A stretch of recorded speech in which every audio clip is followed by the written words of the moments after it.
Bonjour.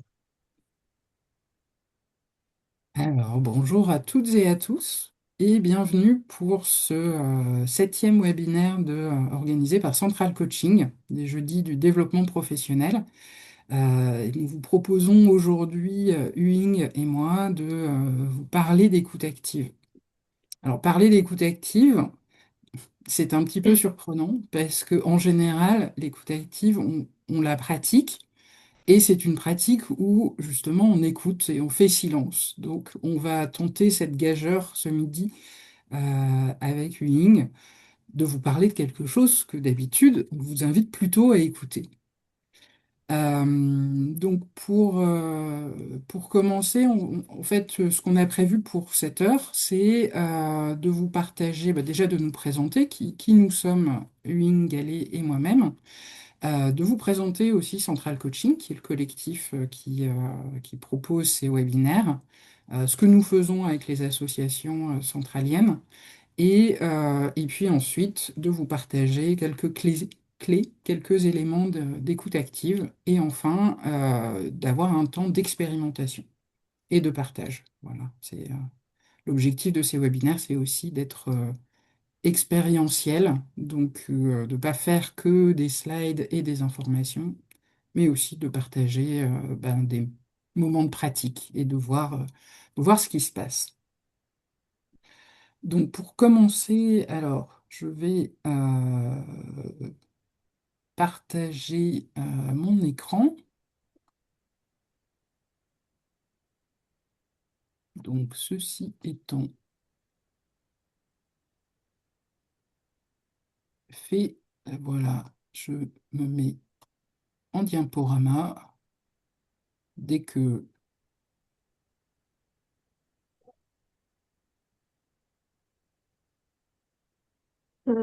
Attends,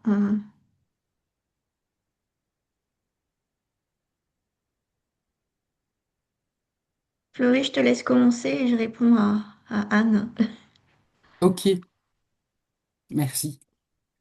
Euh, Donc, comme je vous disais, ce webinaire, nous l'organisons en partenariat avec Centrale Nantes, Lyon et Lille Alumni. Et nous avons donc, alors je vais nous présenter, moi je vais donc vous dire un petit peu qui est Huing. Et donc Huing a un parcours de 25 ans en finance d'entreprise. C'est d'ailleurs une des choses sur lesquelles nous nous rejoignons.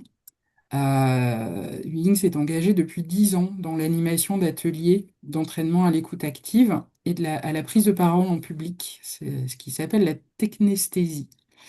Elle anime aussi des groupes de parole en association et, et son expertise est autour de l'écoute active, des pratiques méditatives et artistiques et de la calligraphie, de la peinture et de la culture chinoise. Et c'est aussi là-dessus que nous nous retrouvons. Merci Florie. Oui, on s'est d'abord retrouvés en fait autour de la calligraphie chinoise. Et puis, tu as eu la curiosité de venir voir ce que je proposais pour l'écoute active au Forum 104. Et tu as plongé dans l'expérience. Ça dure 8 mois l'année dernière. Et maintenant, le projet, c'est d'animer ensemble ces cycles d'entraînement à l'écoute active. Donc, toi, tu es coach depuis quelques années et depuis 2024, tu es Gestalt praticienne, donc psychothérapeute. Et tes expertises sont donc le coaching et avec une visée sur la justice sociale, l'équité, la diversité et l'inclusion. Et tu interviens aussi beaucoup dans le domaine de l'intelligence relationnelle et émotionnelle. Merci, Je te laisse Ying. présenter en fait Central Coaching en fait parce que tu es vraiment à l'origine de ce groupement d'anciens de Central. Mm. Je te laisse le présenter.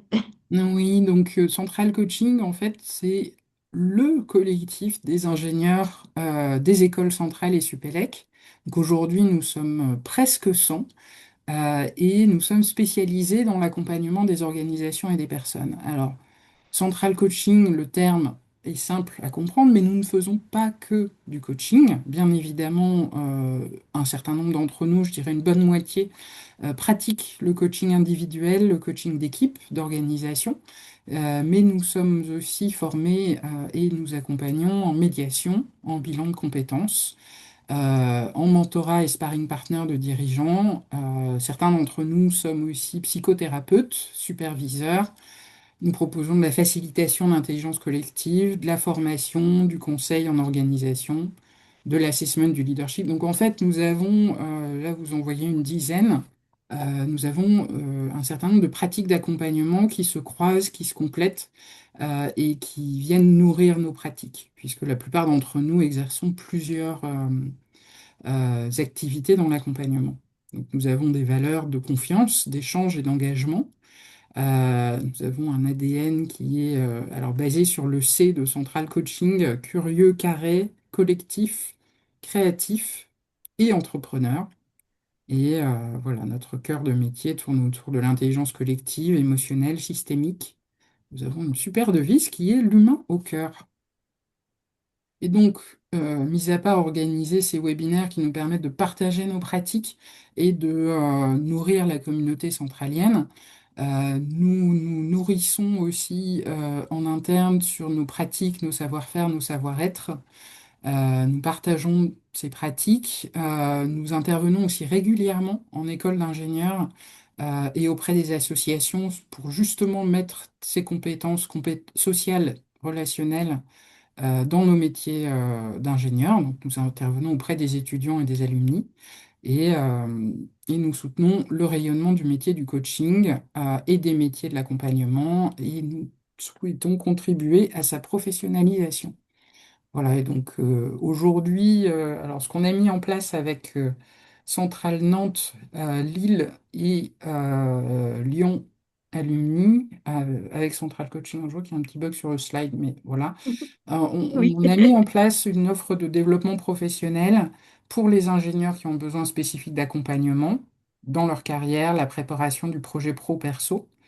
Et donc, vous pouvez accéder, on vous redonnera les liens à cette offre qui est tout à fait, comment dire, compétitive pour les ingénieurs qui sont intéressés. Alors, il faut être adhérent à son association d'origine. Et donc, c'est vraiment un accompagnement par des ingénieurs, coachs ou thérapeutes pour des ingénieurs qui ont besoin d'accompagnement. On pourra en reparler plus. Mais du coup, Ying, je te passe la parole pour rentrer dans l'écoute active. On va rentrer dans l'écoute active et je voulais juste répéter ce que tu as dit au début, c'est que nous, en fait, là, nous avons une démarche complètement contraire à ce que nous faisons habituellement dans nos ateliers où l'expérience précède la théorie. Et donc là, vous allez avoir la théorie d'abord. Mais bon, voilà. On va commencer par une petite fable, une fable latine d'Hyginus, qui dit ceci. Un jour, le souci, coura en latin, se promenait et a traversé un cours d'eau et il a vu de l'argile. Il a pris cette argile et il a commencé à la pétrir et à lui donner une forme. Et il se demandait bien ce qu'il pourrait faire avec cette forme. Et à ce moment-là, Fleury, Tout à le fait. Jupiter arrive et donc Souci lui pose une question, lui demande s'il pourrait lui donner un peu d'esprit pour ce morceau de terre, ce morceau d'argile. Et Jupiter est d'accord. Mais en échange, donc il donne de l'esprit à ce morceau d'argile et en revanche, il interdit à Souci de donner son propre nom à ce morceau d'argile.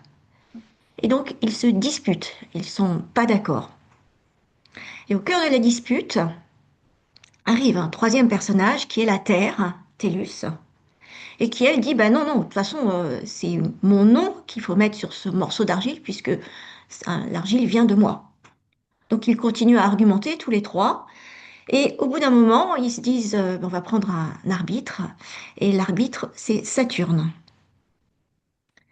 Et Saturne dit, toi, Jupiter, qui lui a donné l'esprit, à sa mort, tu recevras son esprit.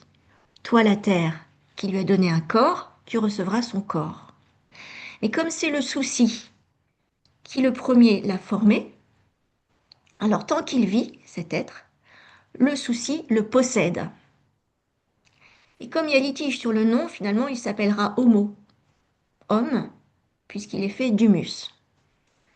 Voilà la fable. La Mm. fable, elle est tirée, en fait, elle a été, donc c'est une fable latine, elle a été mentionnée par Martin Heidegger dans Être et temps, que je n'ai pas lu et dont je vous laisse la lecture. Nous, on va simplement s'intéresser au souci et au fait que le souci est constitutif de notre expérience humaine. Il y a deux volants dans le souci. Il y a le souci qui est l'inquiétude pour soi, notre fragilité, notre vulnérabilité. Il y a le souci de ma vie, quel est son sens? Est-ce que ma vie est authentique? Comment je peux devenir meilleure? Et puis il y a le souci de l'autre, la sollicitude, la compassion. Les deux vont ensemble. Et donc il y a la notion de veiller les uns sur les autres.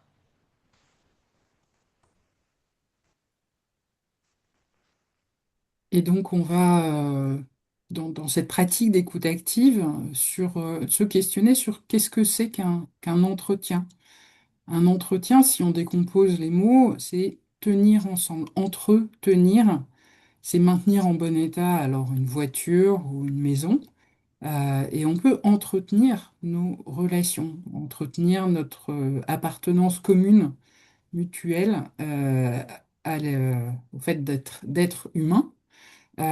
Et donc un entretien, ça peut être quoi? Ça peut être un recueil d'informations, ça peut être de la diffusion d'informations. Non, ce n'est Euh, pas. Comment? Ce n'est pas. Ah, ce n'est pas, alors parfois on considère que c'est, mais ça ne l'est pas, du débat, de la confrontation, le bavardage ou un passe-temps. Et en tout cas, entretenir une relation, c'est aller au-delà de l'information, du débat ou du bavardage. Et donc, voilà, vous connaissez peut-être ce petit texte de François Garagnon, qui est assez humoristique, mais qui montre bien parfois le décalage entre ce que je pense, ce que je veux dire, ce que je crois dire, ce que je dis, ce que vous voulez entendre, ce que vous entendez, ce que vous croyez comprendre, ce que vous voulez comprendre, et ce que vous comprenez. Eh bien, entre les deux, entre tout ça, ça fait 9 possibilités de ne pas s'entendre.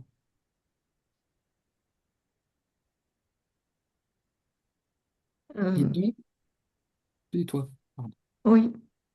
Alors, donc, il y a les mots, et donc on voit bien qu'avec les mots, ça ne suffit pas pour s'entendre. Donc, il s'agit d'écouter au-delà des mots, ce qui n'est pas dit, ce qui apparaît dans les émotions, ce qu'on peut sentir dans les émotions, et le ton de la voix, par exemple, dans tout ce qu'on appelle le paraverbal, le ton de la voix, le rythme, l'intensité, et puis tout ce qui est non-verbal, c'est-à-dire tout ce qui est de l'ordre du corporel, des gestes. Donc, il y a, en fait, écouter, c'est pas uniquement comprendre les mots. Donc, comment faire pour que la personne que j'écoute se sente écoutée, qu'elle se sente prise en compte? Ouais, merci. Il faut qu'elle se sente en sécurité. Mais l'écoute active qui a été modélisée par Carl Rogers est basée sur une hypothèse. Alors, c'est plutôt, en fait, j'y réfléchis après, plutôt un postulat, mais bon, qui est ce qu'on appelle la tendance actualisante, et trois attitudes facilitantes, l'empathie, la congruence et la considération positive inconditionnelle, qui vont ensemble, en fait, elles sont interdépendantes.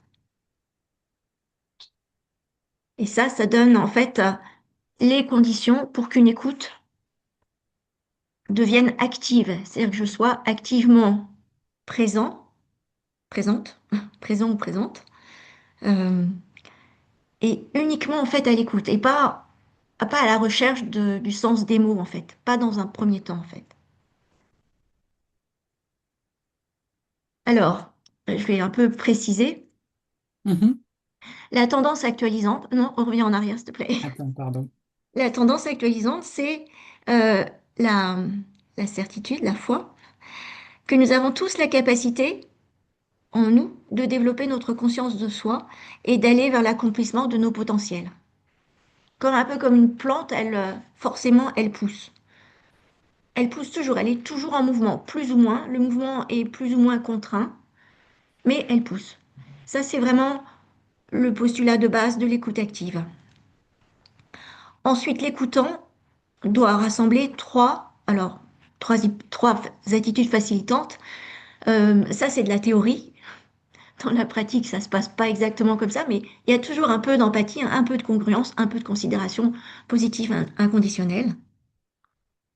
Donc l'empathie, c'est être en capacité de s'approcher de l'autre, de l'écouter et de percevoir son monde de son point de vue, du point de vue de l'écouter et pas de mon point de vue. La congruence, c'est le fait d'être moi à l'écoute de moi-même et donc d'être tout à fait authentique. En fait, c'est assez proche de l'authenticité. Ce qui fait que si je suis congruente, je suis vraiment séparée de la personne qui est en face de moi. Et à moi, mon monde et l'autre, son monde. Et la considération positive inconditionnelle ou le regard positif inconditionnel, c'est le fait d'être, dans la mesure du possible, sans jugement, pour pouvoir vraiment reconnaître la personne qui est en face de moi en tant que telle, entièrement. Ce qui ne veut pas dire que je cautionne tout ce qu'elle fait et tout ce qu'elle pense, mais je la respecte. C'est vraiment du respect en fait, hein. Et c'est ça qui va permettre à la personne que j'écoute de se sentir en sécurité, en liberté, et elle va pouvoir avancer dans l'exploration de son souci, de ses soucis, qu'ils soient sur euh, des situations réelles, enfin des situations concrètes, ou sur son souci existentiel. On dit aussi souvent que l'écoute active, c'est faire silence, reformuler, être synchro, etc. Ça, effectivement, oui, mais ça vient après ce triangle vertueux qui est empathie, d'être empathique, congruent et d'avoir un regard positif inconditionnel. Voilà pour les bases de l'écoute active telles qu'elles ont été théorisées par Carl Rogers et l'école de Palo Alto. C'est bon, Florie. Je te laisse conclure. Et donc, écouter, finalement, ce n'est pas précéder l'écouter, lui indiquer la route, lui imposer un itinéraire, ni même connaître la direction qu'il va prendre. C'est marcher à ses côtés en le laissant libre de choisir son chemin et le rythme de ses pas. Donc, ce texte est adapté de Patrick Verspieren. Donc je m'approche de l'autre en fait, de son monde qui a sa cohérence et que l'écouter explore et donc en fait je l'accompagne dans cette exploration. Et moi tout ce que je peux faire c'est me préparer intérieurement pour être disponible et rassembler les trois conditions dans la mesure du possible. Mais ça se fait si moi-même j'ai été écoutée et si je m'écoute. Ouais, la première étape étant de commencer par s'écouter soi-même. Et donc là, on a un peu de temps pour répondre à vos questions. Alors, je vois que Leïla, vous levez la main. Je vous laisse prendre la parole. Oui, merci. Euh, je suis pas sûre d'avoir bien compris ce que vous entendez, Rapide. enfin, ou ce que Karl Popper entend par tendance actualisante. Je veux bien peut-être des exemples ou voilà, pour essayer de comprendre concrètement ce qu'il y a derrière ce postulat. Ouais, il y a en fait c'est de la confiance. La confiance que la personne a tous les éléments pour trouver son chemin, les réponses à ces questions en particulier. Et d'être vraiment, voilà, D'accord. c'est ouais, une confiance totale dans la personne que j'ai en face de moi. Simplement, avec mon écoute et ma présence, je vais peut-être l'aider à, à lever les obstacles qui l'empêchent de grandir un peu plus ou un peu plus vite. Il s'agit de D'accord. grandir en fait. Est-ce que je ne sais pas si cette image convient mieux, l'image de la plante qui grandit ou de la personne, de toute personne.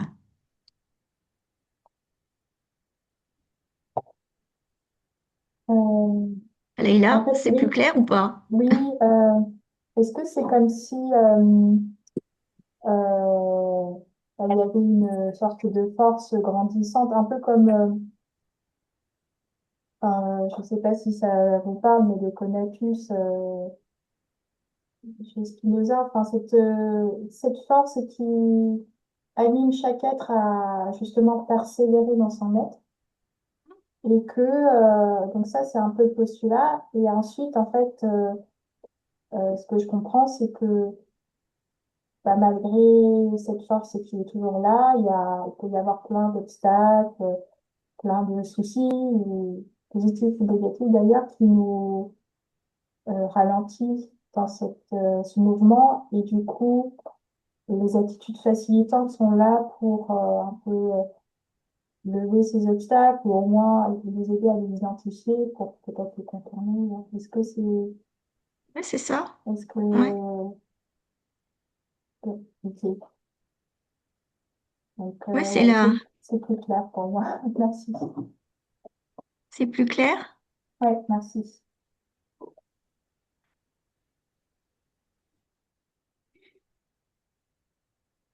Merci Leïla. Est-ce qu'il y a d'autres questions ou commentaires par rapport à ce qu'on vous a partagé? Oui, c'est Angélique qui parle. Bonjour. Bonjour Angélique. C'est intéressant cette histoire de d'écoute active, etc. Après, je me suis posé la question, la première définition des proportions des personnes pour entendre et écouter l'autre, si structurellement les personnes avaient des proportions différentes d'empathie, d'écoute, etc. Et que même s'il fallait ces trois facteurs-là, à partir du moment où on n'avait pas j'allais dire ces capacités-là, parce qu'il y en a qui l'ont moins que d'autres, ça crée aussi des dialogues de sourds des fois. Euh, oui, enfin, ça c'est la théorie, hein.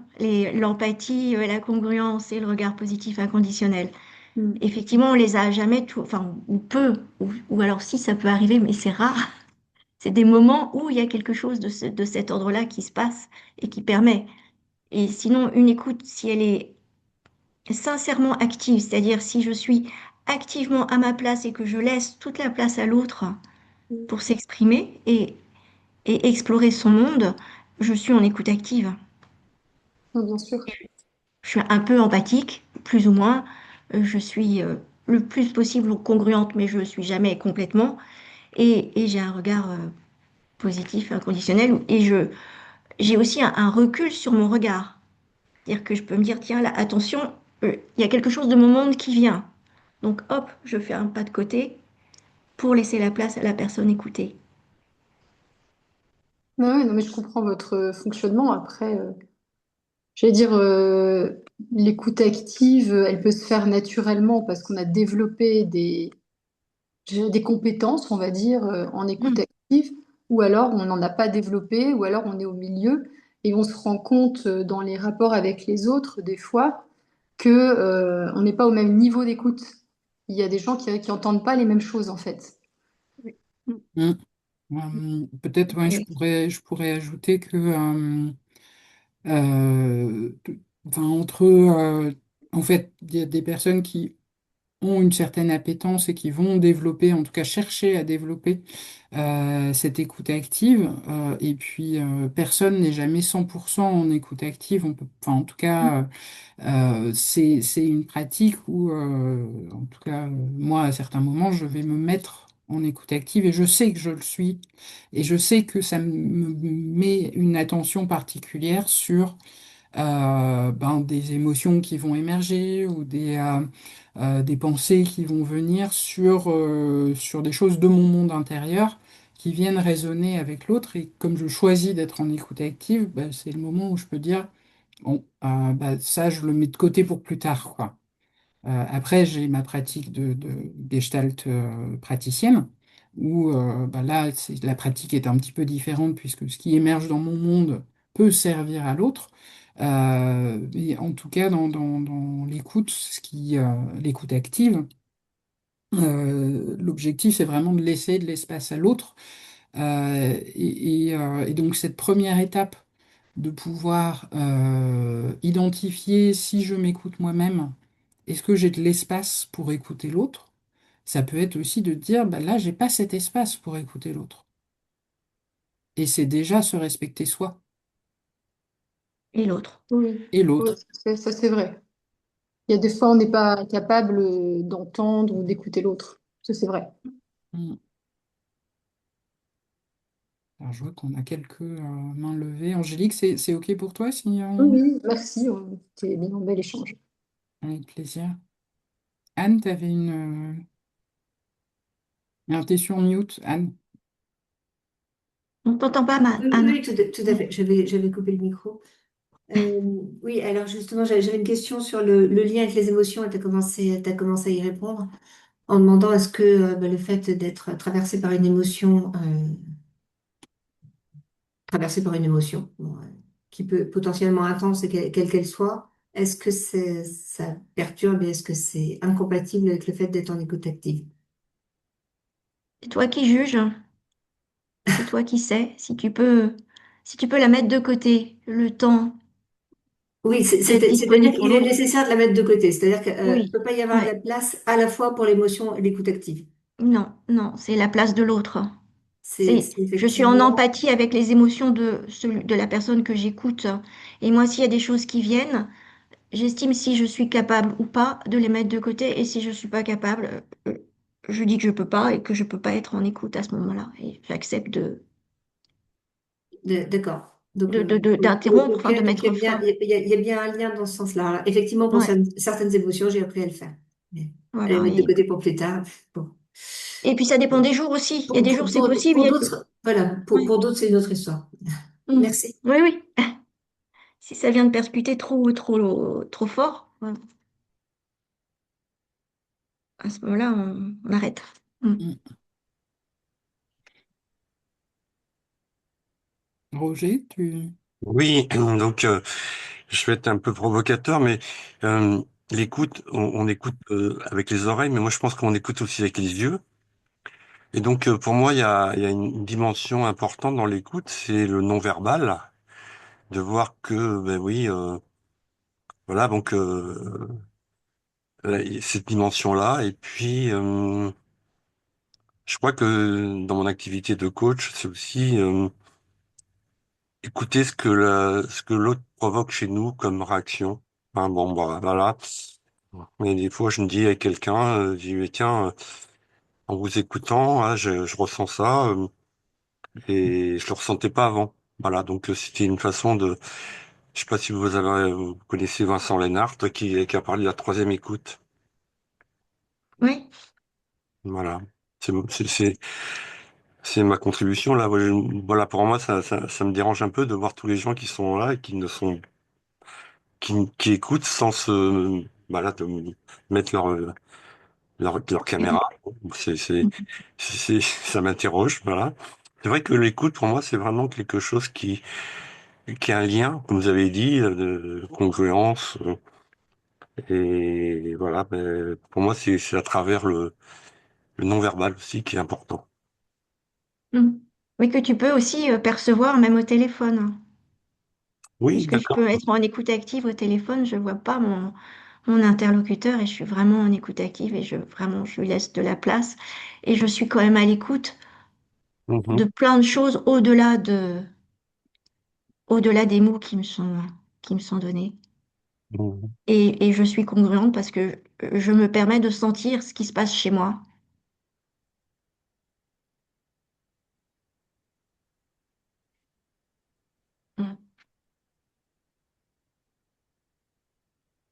Oui, Anne. Attends, t'es toujours sur mute. Donc, remets mon son. Oui, du coup, j'ai une autre question et merci, Yoline, d'avoir souligné qu'on peut tout à fait être en écoute active au téléphone. Et je me pose la question en communication asynchrone. Alors, bien sûr, on va laisser de côté la communication purement écrite. Mais en communication asynchrone avec un message laissé, est-ce qu'on peut, dans quelle mesure, s'il n'y a pas d'interaction en temps réel, on peut être en écoute active? Pour moi, on ne l'est pas. On l'est pas? Non, non, il faut vraiment être en présence l'un de l'autre. Il se passe tellement de choses entre deux personnes, même si elles ne parlent pas. D'accord. Donc Oui. même sur un message enregistré, en fait, tu peux. Ouais. Non, j'appellerais pas ça de l'écoute active, hein. Après, tu peux Euh, écouter le message, tu peux écouter l'écouter le à plusieurs message, reprises, mais hmm, Et il va manquer il va manquer ouais, quelque chose ouais, il manque quelque d'essentiel. chose. Ouais, ouais, il ouais. manque quelque chose d'essentiel qui nous manque là en visio, hein. Oui, qui est un peu plus, enfin, qui est la gageure dont on parlait au début. Ouais. Après, moi, enfin, ce que je peux partager aussi, c'est que je suis écoutante, voilà, bénévole dans une association, donc sur une ligne d'écoute anonyme. Ça fait à peu près 4 ans maintenant que j'ai cette activité bénévole. Et donc, il y a une partie où on va répondre au téléphone à des appels, enfin, donc, des personnes qui nous appellent pour être écoutées. Et on a aussi un chat écoute, donc une partie où des personnes nous contactent via un chat, un petit peu comme on utiliserait WhatsApp ou des SMS. Et c'est intéressant parce que ce sont souvent plutôt des jeunes qui vont nous contacter sur cette ligne d'écoute. Enfin, en tout cas sur ce moyen d'écoute qu'est le chat. Et ça remet en question aussi la manière dont on écoute. On est un petit groupe, voilà, à être plus investi sur le chat parce qu'on souhaite aussi accueillir la parole des plus jeunes.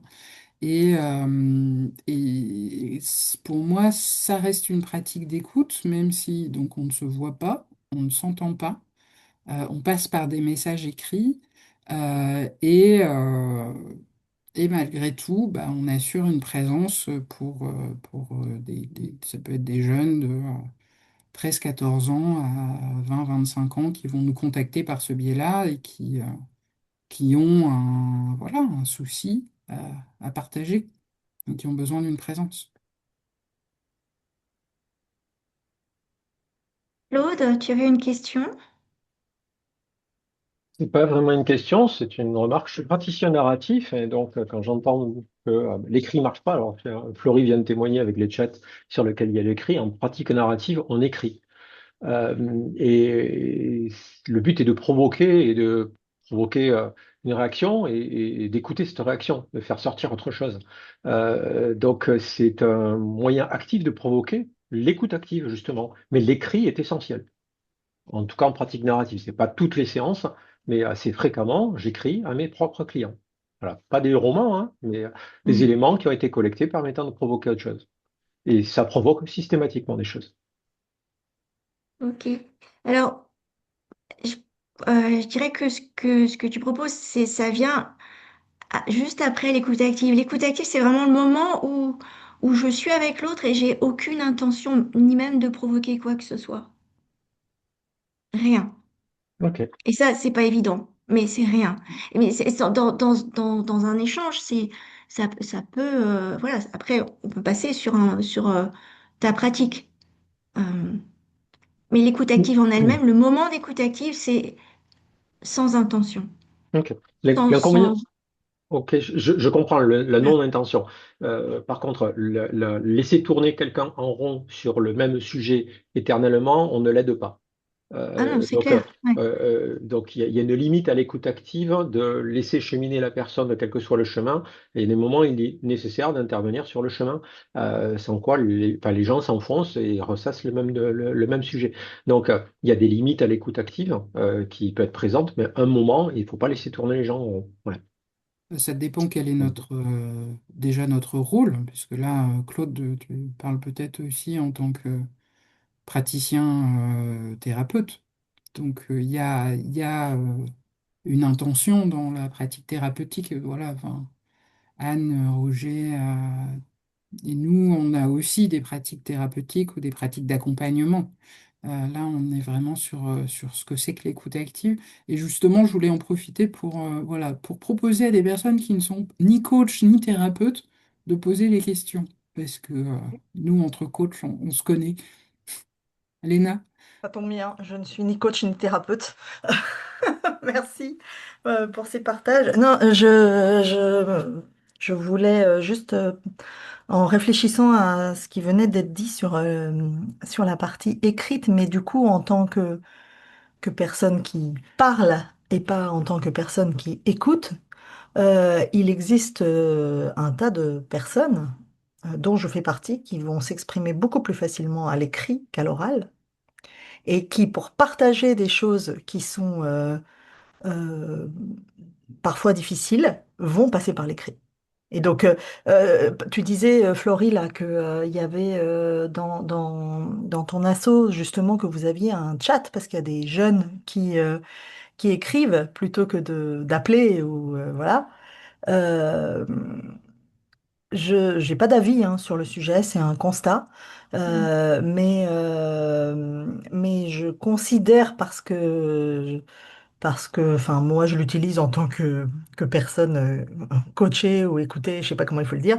Ça m'est parfois beaucoup plus facile d'écrire, en fait, et ensuite d'engager une conversation éventuellement, etc.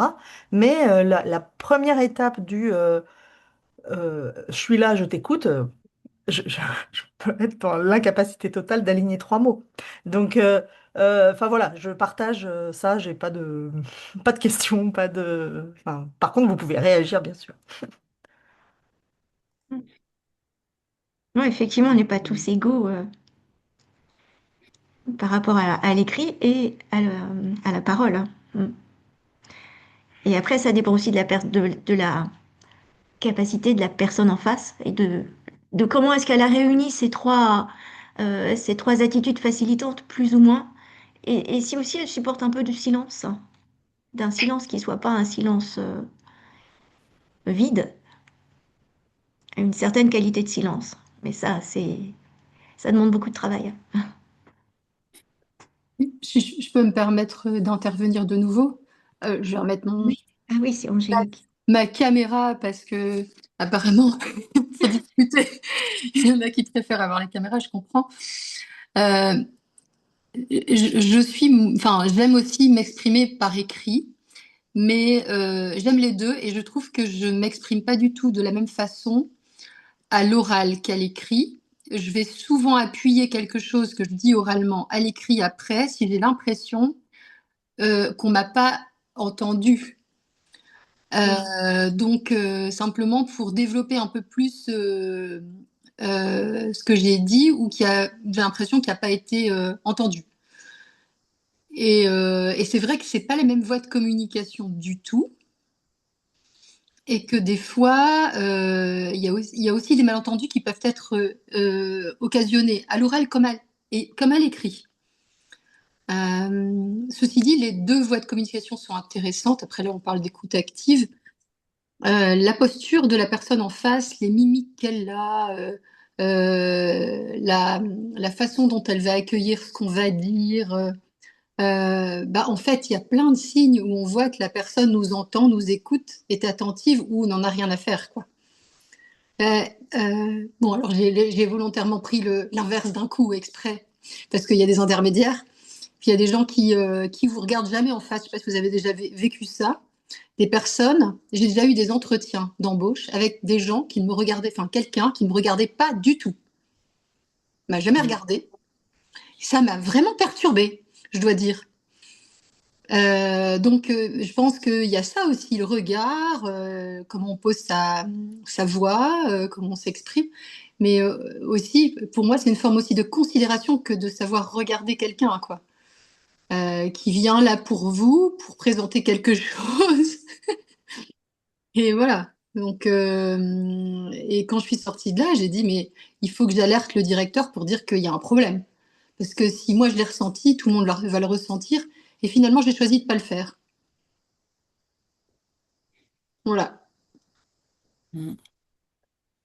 Bah, merci Angélique pour ton témoignage et c'est vrai que ça pose la question de la capacité de la personne à écouter. Maintenant, ensuite, l'action à mener est au libre choix euh, à ton libre choix. Alors, je vois qu'il y a des mains qui se lèvent. On avait encore des petites choses à vous proposer avec Huying. Donc, Leïla, On va Maxime. après Laila, ouais. Oui, merci. J'avais juste un petit point, enfin, j'avais juste envie de réagir un petit peu à ce que vient de dire Angélique. Je comprends que ça soit perturbant d'avoir quelqu'un en face avec qui on parle et qui ne regarde pas du tout dans les yeux. Après, euh, ça peut être très difficile pour certaines personnes, notamment des personnes neuroatypiques, de regarder son interlocuteur dans les yeux. Et ça, il y a beaucoup de gens qui ne le savent pas et c'est pas forcément un signe d'impolitesse ou de manque d'intérêt ou de désinvolture. Ça peut être juste une très grande difficulté de le faire, qui tient à des raisons de développement, de neurodéveloppement.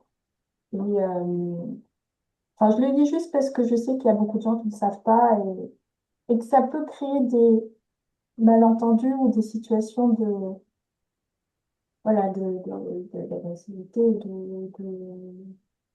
voilà, Mm. d'incompréhension. Euh, alors, pas- en dehors de ça, j'avais juste une question. C'était, est-ce que, par rapport à, est-ce que vous avez des cas ou des situations où vous trouvez que la démarche d'écoute active est particulièrement bien indiquée, pertinente, euh, par exemple, en comparaison à d'autres démarches comme la communication non violente, euh, ou d'autres démarches qui... Je ne sais pas si vous m'entendez bien. Alors, On t'entend pas pas très bien en fait, pas Laila. forcément très bien. Donc, si j'ai bien Ouais. compris ta question, tu demandais d'identifier les situations où l'écoute active est bien recommandée par rapport à d'autres approches comme la CNV, si j'ai bien compris, Oui, ou c'est d'autres. ça. Pour essayer de comprendre, bah, voilà, concrètement, de manière très pragmatique, dans quel type de situation elle est particulièrement intéressante de mobiliser. Pour moi, c'est toute situation, si ça se présente, et même en situation enfin, en CNV, en fait, ça vient avant. Mm. Ça vient toujours avant. En fait, l'écoute active, c'est être présent avec le bagage théorique qu'on a là derrière, mais simplement être là du mieux que tu peux, donc sans projet sur l'autre, et juste laisser faire quelque chose avec la personne avec laquelle avec qui tu fais face. Euh, et donc ça peut être à tout moment de la vie, ça peut même être quand tu vas acheter ton pain, enfin, c'est des moments. Et c'est juste une manière d'être à cultiver et à pouvoir pratiquer avant enfin, au début de chaque interaction, en fait. Mhm. Et après, il y a la CNV, après, il y a la pratique narrative, après, il y a la thérapie, il y a plein de choses. Et ça peut être juste simplement c'est la connexion, en fait. Et c'est avant le souci de comprendre, d'être utile, de, d'agir, de faire quelque chose, d'aboutir à de quelque faire chose. quelque chose, oui. Et c'est un peu prendre le contre-pied de nos vies actuelles où on a envie que ce soit efficace, rapide. Non, juste un temps hors temps. Et, je pense que, enfin, en tout cas, moi, quand je me sens en écoute active, je suis plus dans le temps. Enfin, c'est. Mm. C'est un petit peu ce que j'ai l'impression qu'on vous propose aujourd'hui, un temps hors temps. Alors, Stéphanie, j'ai l'impression qu'on va pas avoir le temps de vous faire méditer, hein, parce qu'on avait prévu Ah, ça dans notre timing, mais c'était juste parlons. pour un partage en réaction à la fois à Angélique qui disait qu'elle avait eu un échange avec quelqu'un qui la regardait pas et que ça la gênait, et à ceux qui disaient qu'ils préféraient l'écrit. Et je me suis rendu compte, alors c'est beaucoup plus vrai quand c'est en visio, mais je le sais qu'en fait, quand je suis vraiment en train d'écouter quelqu'un, je la regarde plus, je défocalise quelque part. Alors je suis pas en train de lui tourner le dos, hein, mais je suis en train d'écouter, donc en fait, quelque part, je déconnecte mes yeux parce que si je la regarde, je vais vouloir interagir. De temps en temps, je la regarde, je vais Hmm. donner quelque chose, mais le fait d'être complètement en contact visuel, outre qu'au bout d'un moment, moi, ça me fatigue, ça me provoque une autre forme d'attention et je serai être beaucoup moins dans l'écoute. Si je veux être dans l'écoute complète, je sais, Johan qui disait tout à l'heure que tu es aussi présent, que le présentiel est important. Si je veux la percevoir, en fait, je la regarde, je vais regarder ailleurs. Je vais me mettre légèrement en biais, Ouais. en quelque part ailleurs. Voilà, c'est très Hmm. personnel, Ouais. mais il y a quand même quelque chose dans le physique, dans le ressenti présence, qui est sûrement partagé avec d'autres. Alors peut-être que ça se voit en face, je ne sais pas. J'en ai jamais discuté. Personne m'a jamais dit tu me regardes pas. Et je sais que souvent je regarde pas les gens réellement en face. Ah, et tu les regardes pas comme ça. C'est ça. Je suis pas en train de faire. T'es pas en train enfin, tout à l'heure, Ne j'ai fixe entendu pas le comme mot ça. focus. Non, on n'est pas focus. Oui, c'est ça. En écoute active, on n'est pas focus. C'est un regard qui est plus. On parle de regard coupe. Enfin, voilà, de regard plus large, plus. Et Mm. effectivement, tu regardes pas la personne tu la fixes pas. C'est ça. Mais Je suis on plus est, du tout Ça, là en c'est train de regarder ce qu'elle dit. Je suis ailleurs. Enfin, si je suis mm, vraiment en train d'être attentive à tout ce qu'elle partage, je suis pas en train de la regarder en face, clairement. mm. Mais tu Sinon, l'as. c'est qu'on Enfin, est oui, dans un débat, une discussion, un truc c'est autre chose. Hmm. ou ping-pong. Hmm. Ping-pong, c'est encore autre chose. Non, non, en écoute active, tu regardes, mais tu regardes pas fixement. Enfin, c'est un regard plus large pour capter d'autres choses que Ok. juste le visible. Moi, je te rejoins, Stéphanie, sur le fait que l'écoute passe par le regard, mais pas uniquement, et que je peux me retrouver dans ta situation de pas forcément regarder beaucoup la personne quand elle parle. Après, mon regard, je sais qu'il est soutenant quand la personne me parle, donc j'y suis attentive, mais que je vais être finalement en écoute avec tout mon corps et tous mes sens. Donc, je vais regarder, je vais écouter. Puis je peux sentir aussi, ressentir émotionnellement enfin, voilà, après, ce que je fais de ce que je ressens et de ce que j'écoute, c'est ensuite, comment dire, je vais en faire quelque chose dans ma pratique de thérapeute, mais par rapport à la question que tu posais, Leïla, sur la- quand, comment l'écoute active, je rejoins vraiment sur le fait que c'est un fond pour moi. C'est vraiment le fond de dans quelle posture je me mets quand je suis aussi bien avec des clients en entreprise ou en thérapie ou en rendez-vous. Voilà, c'est d'abord j'écoute et puis ensuite, suivant le besoin, il se produit autre chose. Léna, mets Ouais, je ton... remets mon micro, je le coupe pour pas qu'il y ait de bruit, mais ouais, je voulais juste, je me demandais, en fait, alors moi j'ai fait des années d'audit et dans audit il y a écouter, hein, entendre, Hmm. donc passer ma vie à écouter les autres, je pense que c'était quelque chose de très important et ça continue mais dans un autre sens. Et il y a un truc qui est quand même, je trouve, je sais pas où ça se place dans la posture ou dans, dans la préparation ou dans la mécanique pour être en écoute active, et qui est très difficile, je trouve, c'est la lutte contre ces biais. Et, euh, et du coup, je me demandais, parce que tout à l'heure on a parlé de congruence, d'empathie, et j'ai plus en tête celui qui était en bas à droite du triangle. Euh, euh, Positif inconditionnel. voilà. Et c'est peut-être là qu'il faudrait qu'il faut mettre quelque part la lutte contre ses propres biais. Et celle-là, elle est très complexe parce qu'elle est inconsciente très souvent. Donc voilà, qu'est-ce que vous en pensez et où est-ce que on met ça? Alors, le postulat, c'est que la personne que tu écoutes, elle a toujours raison. D'accord? C'est elle qui sait. Donc, si toi, tu as tes biais, ton regard, etc., tu laisses filer. C'est pas la question. Quand tu es en écoute active. Après, effectivement, quand tu es en posture d'auditeur, c'est différent. Hmm, a priori, non. Ouais, bah, T'es pas censé, au moment où euh, t'écoutes, t'es pas censé juger. t'es pas censé juger, mais t'es quand même en posture de recueil d'informations. Oui, oui, c'est vrai. Oui, oui, c'est Voilà. vrai. Hmm. Donc, c'est du recueil d'informations, et là, c'est autre chose. Mais effectivement, il y a des biais partout, malheureusement. C'est clair. Ou heureusement, enfin, j'en sais rien. Hmm. Et ouais, le travail, c'est d'être le plus possible conscient Ouais. de ces biais-là. Et c'est aussi le travail de l'écoute active, hein, de cette congruence qu'on recherche. Mm. Et oui, le fait d'être en écoute active ne veut pas dire qu'on est d'accord. C'est pas le mot qu'on sent.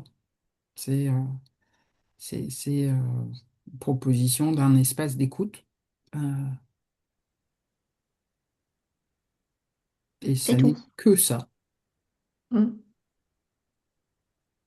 Et alors, je vois qu'il est 13h24. Mhm. Euh, Huyn, que faisons-nous? Moi, je pense qu'on vous propose le petit exercice et que vous le faites de votre côté, pour vous, on n'aura pas le temps de débriefer sur l'exercice, mais voilà, c'est une petite expérience qu'on vous propose, hein, qui a un lien avec l'écoute active. À vous de voir, chacun verra euh, le lien qu'il fait. Voilà, tout simplement. Euh, il nous arrive, nous, dans les ateliers, de proposer des expériences et de pas aller très loin dans le partage derrière, parce que ça appartient aussi à chacun de ce qui sera ressenti et élaboré au cours de cette petite expérience, qui est vraiment assez courte, Florie. Qu'est-ce que t'en penses? Tout à fait. Voilà. La, la- vas-y, je te laisse décrire. Alors, c'est très simple. Vous prenez une feuille de papier, n'importe laquelle, à laquelle vous tenez pas un brouillon, un papier blanc. Vous faites une boule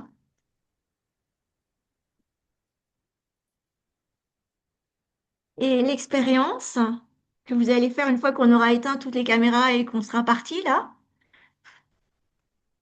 c'est simplement de déplier cette feuille le plus doucement possible, sans faire de bruit,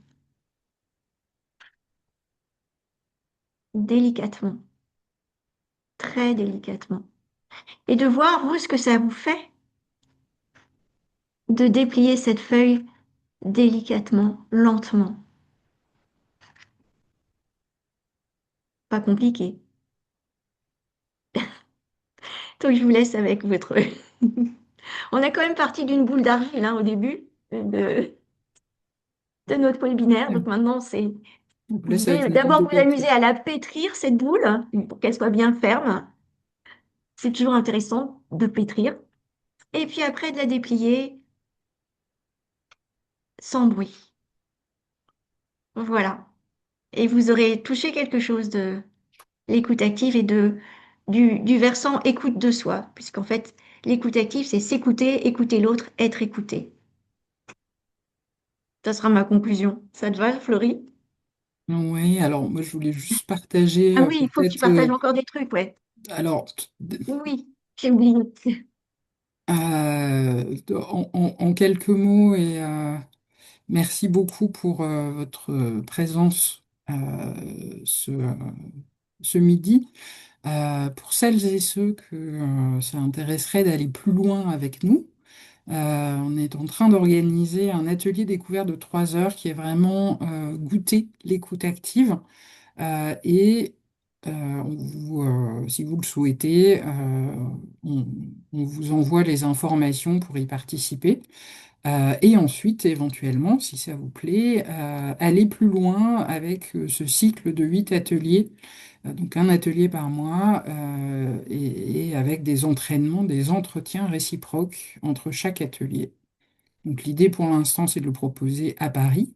Et puis, s'il y a de la demande pour le proposer en dehors de Paris, eh bien, vous serez les bienvenus. Donc, on vous enverra le support aussi à l'issue de notre webinaire d'aujourd'hui. Et si vous avez une petite minute, je vous invite à nous donner votre feedback sur ce webinaire aujourd'hui, donc en scannant le QR code qui est là. Je vous partage le lien dans le chat aussi. Donc voilà pour ce qu'on souhaitait vous partager. J'ai vu qu'il y avait plein de, plein de messages dans le chat. Voilà, il nous reste une petite minute. Et en tout cas, merci beaucoup à Et tous et merci de votre toutes. écoute. Exactement. Merci à vous, à bientôt. Merci, bonne journée à tout le Merci monde. Léna, merci. Merci à tous. Bien, Merci bonne Bonne beaucoup. journée. journée. Ciao, ciao.